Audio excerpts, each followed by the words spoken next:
The expressed goal of the president of the New York Stock Exchange is to have every American own a share of American industry. One brokerage firm is using 3 stockmobiles to deploy its itinerant customers' men to open up new territory. This stockmobile covers Worcester, Springfield, Wellesley, Framingham, and Lynn, Massachusetts. It is never farther away from the New York market than a telephone pole.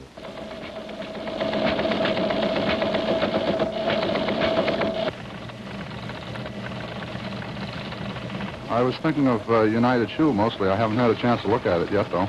Well, that's one we don't carry on our board here, and I'd have to check I see. in our paper for the price on that.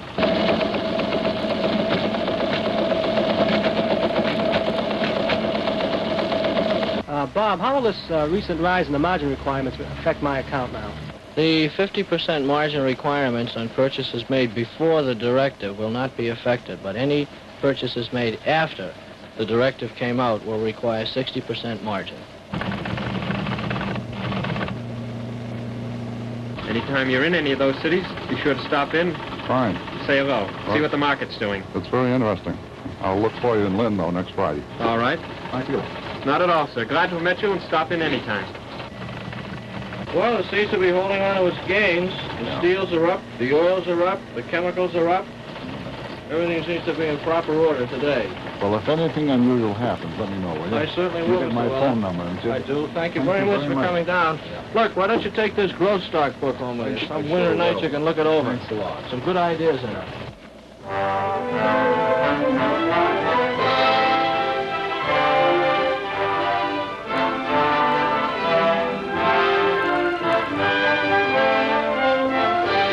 Alcoa, Aluminum Company of America, in cooperation with CBS Television, presents the distinguished reporter and news analyst Edward R. Murrow in See It Now, edited and produced by Mr. Murrow and Fred W. Friendly. A weekly presentation of Aluminum Company of America, the nation's leading producer of aluminum. Now, speaking to you from the control room of Studio 41 is the editor of See It Now, Edward R. Murrow. Those stockmobiles on the street bring the stock market full cycle, because it was on the street in 1792 under a buttonwood tree that the stock market, the stock exchange, began, with 24 brokers trading. Since then, much has happened to the market. Much money has been made and much has been lost. Last week, the Federal Reserve raised the margin requirement 10%, from 50% to 60%. That is the money you have to pay down in cash. Tonight, attempting a brief report on the bull market, we revert to a report that we made some 14 months ago when we attempted to take the television audience down to the floor of the New York Stock Exchange. This is the New York stock market. It has been called the greatest auction ring on the face of the globe. An average of $57 million changes hands here every day. A fifth of $1,000,000 every minute. When more people want to buy a stock than sell it, the price goes up. When there are more sellers than buyers, the price comes down. On our See It Now report of 14 months ago, we followed the purchase of 100 shares of General Motors to see how this purchase helped the price to go up 1/8 of a point. We started at post 4, but this actual purchase was started at a broker's office in Des Moines, Iowa, where a farmer named Bill Gannon decided to buy General Motors. I believe I could handle 100 shares, John. You go ahead and get out. All right, I'll buy that at the market. All right. The broker's office on West Locust Street, Des Moines, now asks its office in New York for 100 shares of General Motors. Here's an order, Bill. The query goes down to the forward trading point at post 4 on the floor. 100 General Motors at the market. Buy 100 General Motors at the market. How's General Motors? 58 and 3/4 9. 58 and 7/8 for 100. Oh, General Motors, 58 and 7/8. Bought 100 General Motors at 58 and 7/8. Bought 100 General Motors, 58 and 7/8. Market report. That's right. There's quite a few getting in use. Mr. Gannon, looks like you bought 100 General Motors at 58 and 7/8. Bill Gannon invested some $5,800 in this stock on October 27, 1953. Since then, a total of 674 million shares of stock has changed hands here. And no one knows how many tons of ticker tape and trash have been swept away. For the last year, general business conditions in the nation have just about held their own. General Motors has had a big year. Its production and sales stayed close to the 53 level. Yesterday, we went back to Post 4 to see how Farmer Gannon's 100 shares had done in those 14 months. Fine, General Motors, 98 1/8. General Motors, as of yesterday, 98 1/8. That's a net rise for the 14-month period of 40 1/4. If customer Gannon held his 100 shares, he will have made a profit of $4,000 on a $5,800 investment. At the time of our report of 14 months ago, Scott and Rossi narrowed their focus to 5 other stocks in the quotation room. BP, 43 3/4 to 4 1/8. BP, Union Bag and Paper, was 44 1/8, now 70 3/8. SYE, 34 to 1/4. SYE, Skelly Oil, was 34, now 51 3/4. HLT, 17 3/4 to 18. HLT, Hilton Hotels, was 18, now 37. MGR, 62 3/4. MGR, McGraw Electric, was 62, now 112. In all, the Dow Jones average of 30 industrial stocks is up $125.72, or up 46% over 14 months ago.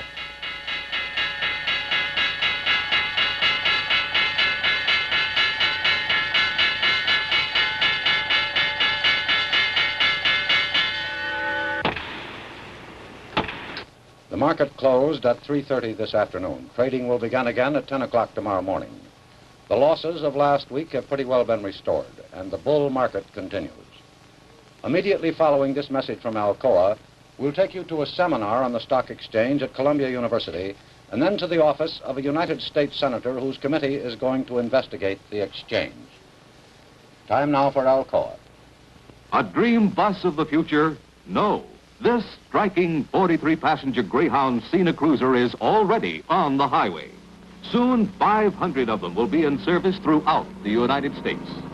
With dramatic innovations for comfort, safety, and sightseeing enjoyment, the Greyhound Cena Cruiser brings the American people a new concept of luxury in highway travel. To achieve this miracle on wheels, more than 5,500 pounds of aluminum was used. On the exterior of the bus, Alcoa aluminum is used from the massive front bumper, cowl, and windshield frame to the rear bumper and tail lights. The Cena Cruiser is built by General Motors, GMC Truck and Coach Division, which uses many forms of aluminum, sheet, castings, and extrusions. Even for these luggage lofts, window frames, and interior trim, Greyhound has used Alcoa aluminum in its regular buses for over 20 years in order to have strength without added weight. To speed development and production of this luxury-loaded Cena Cruiser, Greyhound again turned to Alcoa. For bus owners, the use of light but strong Alcoa aluminum means greater operating efficiency, less maintenance, increased fuel economy, and a greater load-carrying capacity. For bus passengers, Alcoa aluminum helps to open a new era in low-cost luxury travel. Now, everyone can ride in complete comfort, travel in home-like luxury, see America through giant picture windows. The Greyhound Cena Cruiser is one more example of how Alcoa meets the demands of modern industry and contributes to modern living. Aluminum by Alcoa, Aluminum Company of America. There is no shortage of experts on the market. As for us, we're barely able to tell the difference between a bull and a bear. So we sat in on part of a seminar at the Graduate School of Business at Columbia University. After all, it's older than the stock exchange. And we thought professors familiar with the language of the street might treat the market with detachment. Dean Courtney Brown and Professor Benjamin Graham were instructing future brokers and customers men. Here is See It Now's short course in the market. First, let me give a caution. I hardly need give it to a group of informed students such as you. No one knows precisely why the market behaves as it behaves, either in retrospect or in prospect.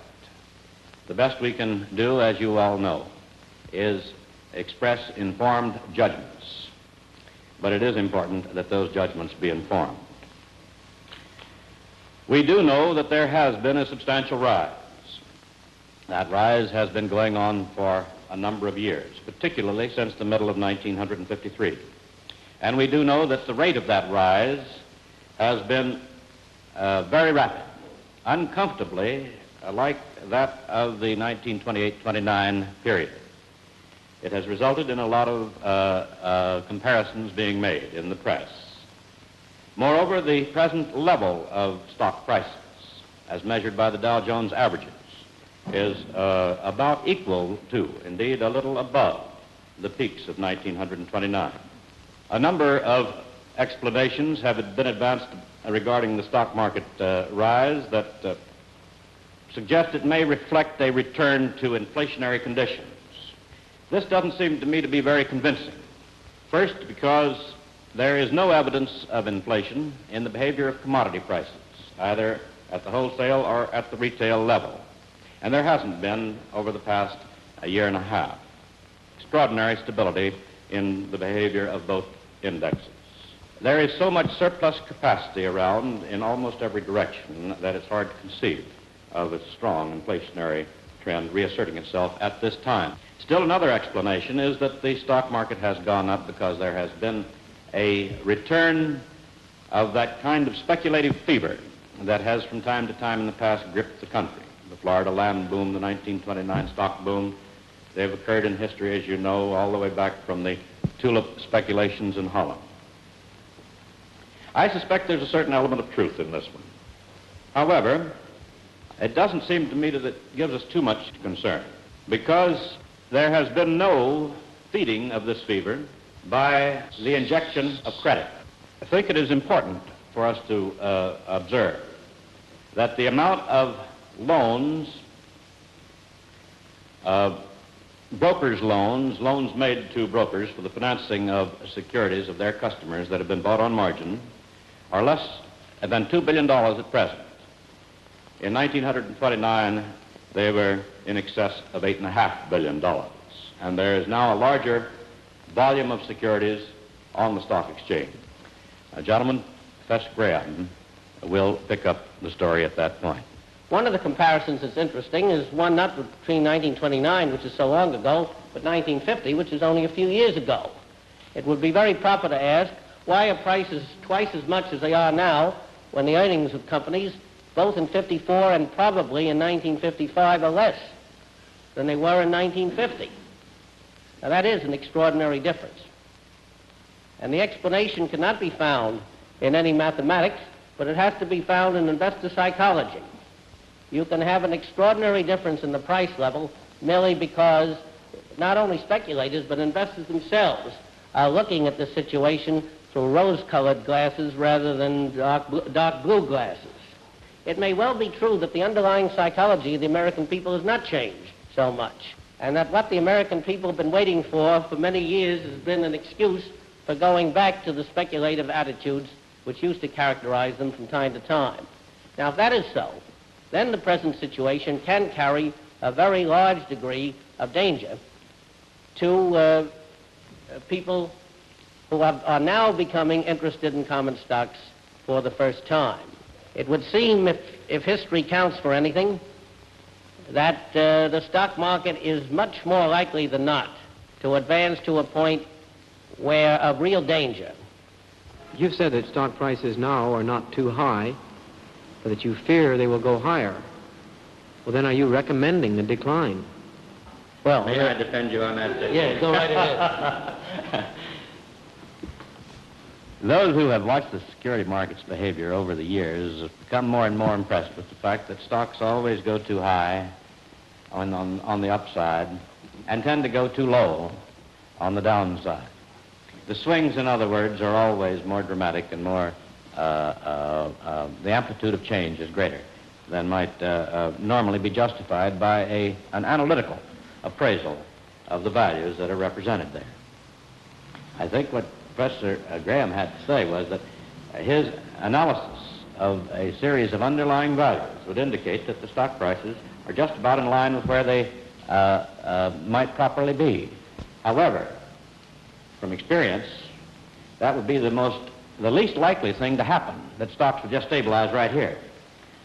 Now, if it's the least likely thing to happen, and you have to select a probability between going up further or down further because of the strong momentum that they have had, I think I would be inclined to agree with him that the more probable direction would be towards somewhat higher level. Yes, sir. Formerly, when stockholders believed the market was too high, they switched from stocks to cash. Now many people feel that due to capital gains tax, they are not free to act.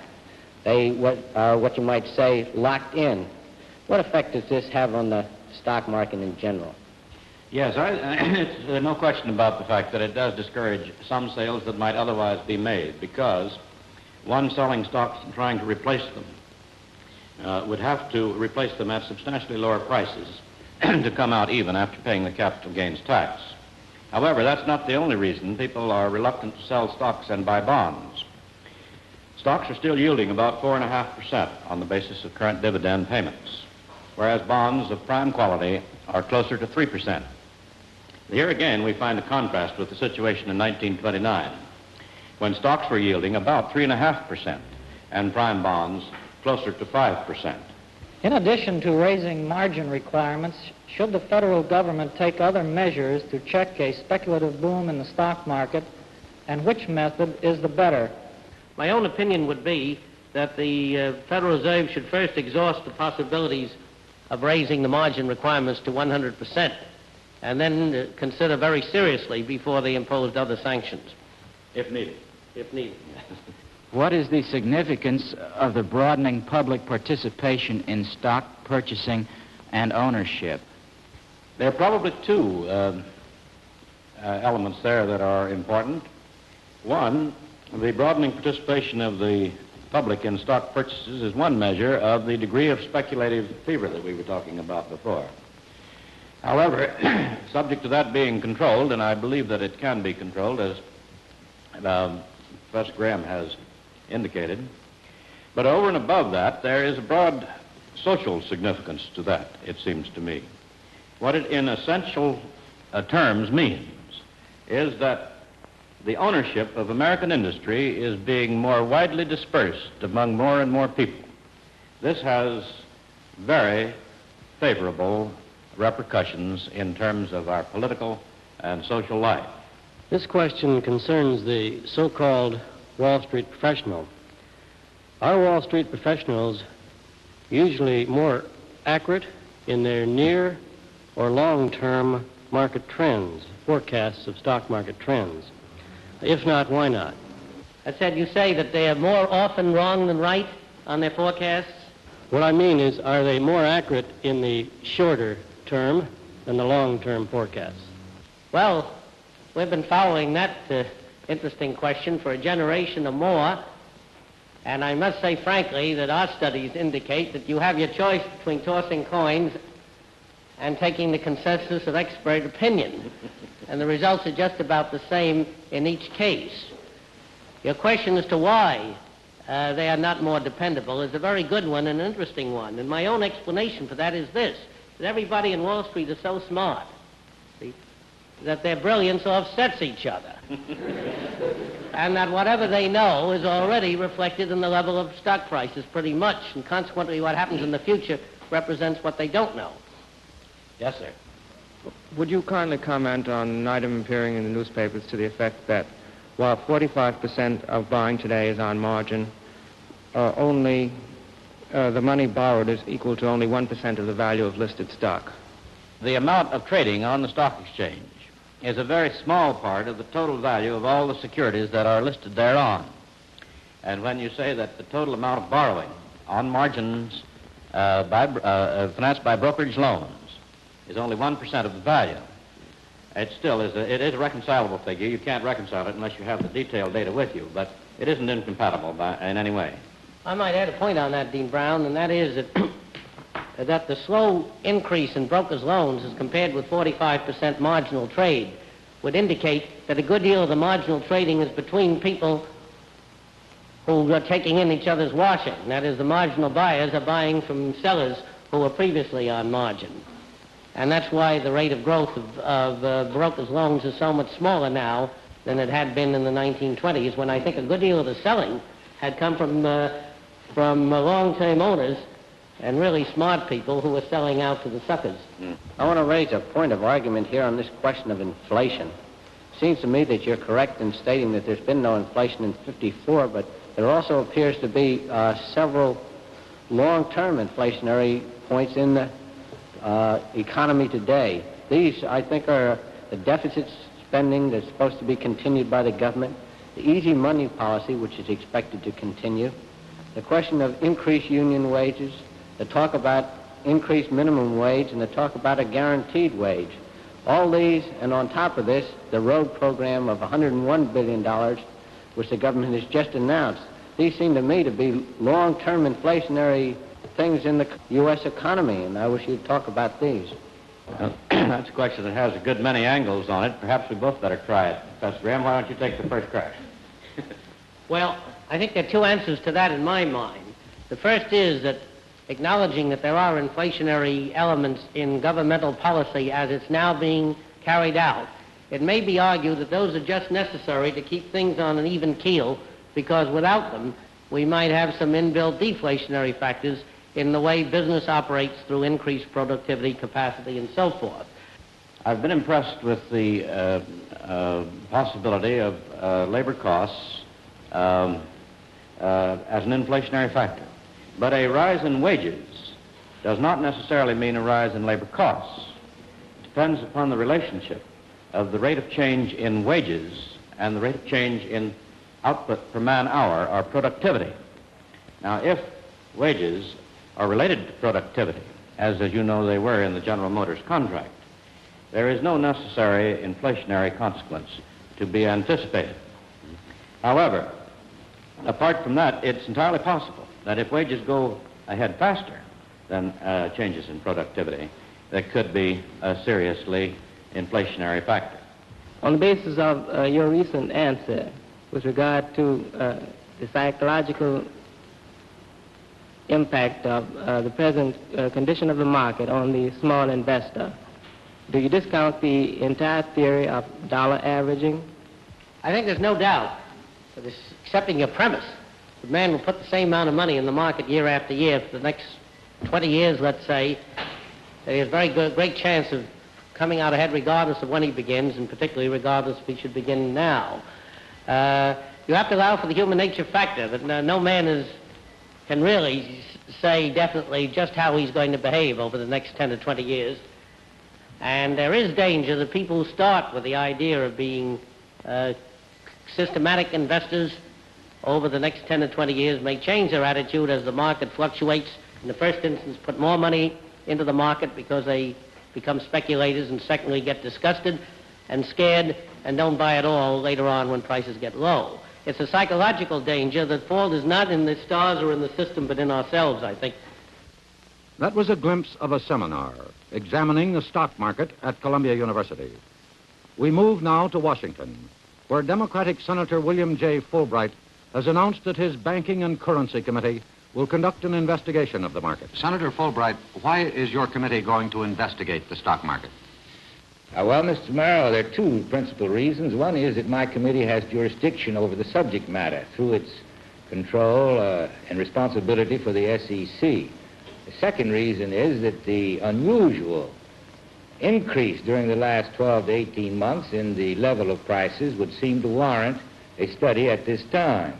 Well, are you worried about another 1929? Well, of course, there's certainly a possibility of it.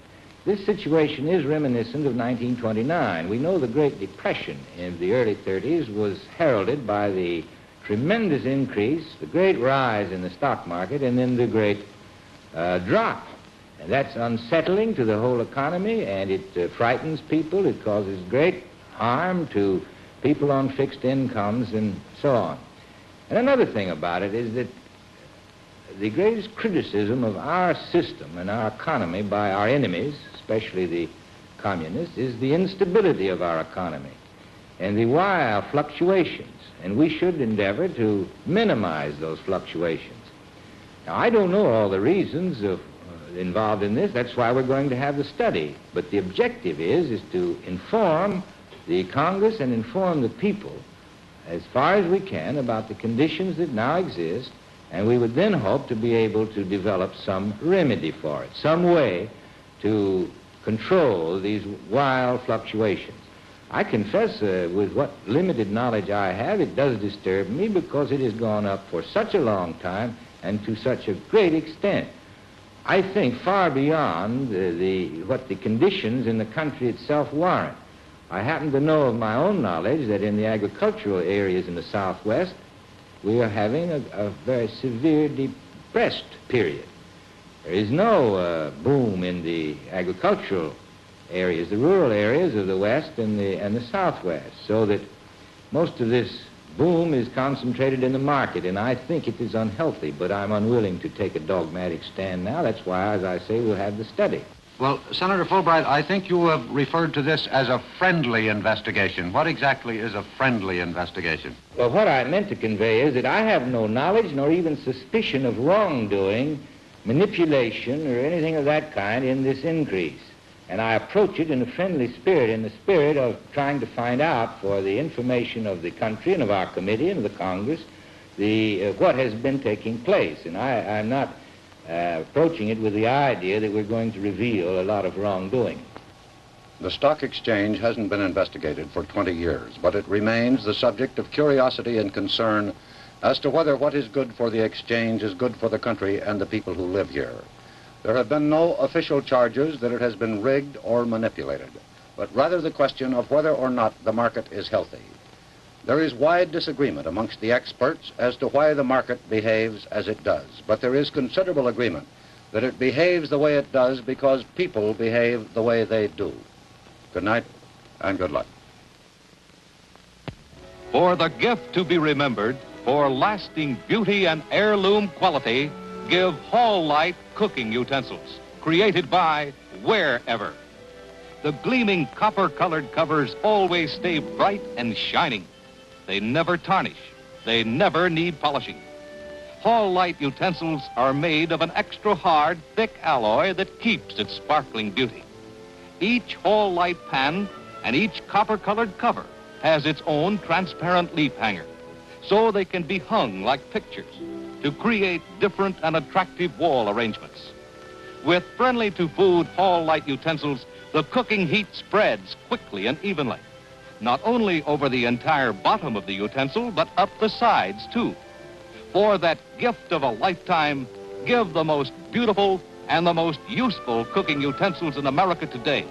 Hall Light utensils, designed by Wherever.